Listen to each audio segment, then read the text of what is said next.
ایک دور میں ایک ظالم بادشاہ حکومت کرتا تھا۔ وہ اپنی رعایا پر انتہائی ظلم کرتا اور صرف اپنی خواہشات کے لیے جیتا تھا۔ اس کی عادت تھی کہ وہ معصوم لوگوں کی زمین زبردستی چھینتا، انہیں قید کرتا اور ان پر بھاری ٹیکس لگاتا۔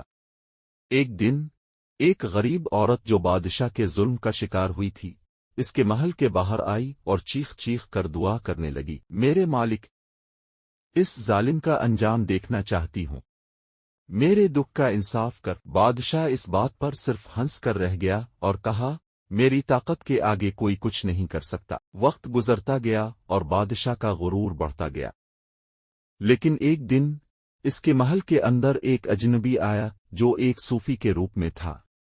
اس نے بادشاہ سے کہا، بادشاہ سلامت، ہر انسان کے کیے کا انجام ضرور ہوتا ہے، تمہارے ظلم کا وقت ختم ہونے والا ہے۔ بادشاہ نے اس صوفی کی بات کا مذاق اڑایا اور اسے نکال دیا، لیکن کچھ دن بعد بادشاہ کے خلاف لوگ اٹھ کھڑے ہوئے۔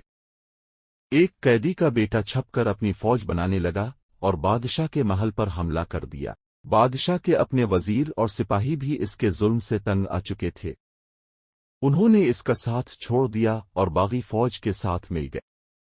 بادشاہ تنہا رہ گیا اور ایک قید خانے میں بند کر دیا گیا۔ اس کہانی کا انجام یہ ہوتا ہے کہ بادشاہ نے اپنے آخری دنوں میں اللہ سے معافی مانگی اور سمجھا کہ ظلم کا انجام ہمیشہ برا ہوتا ہے۔ اس کا نام لوگوں کے لیے ایک مثال بن گیا کہ انسان کو ہمیشہ انصاف اور رحمت کے ساتھ حکومت کرنی چاہیے۔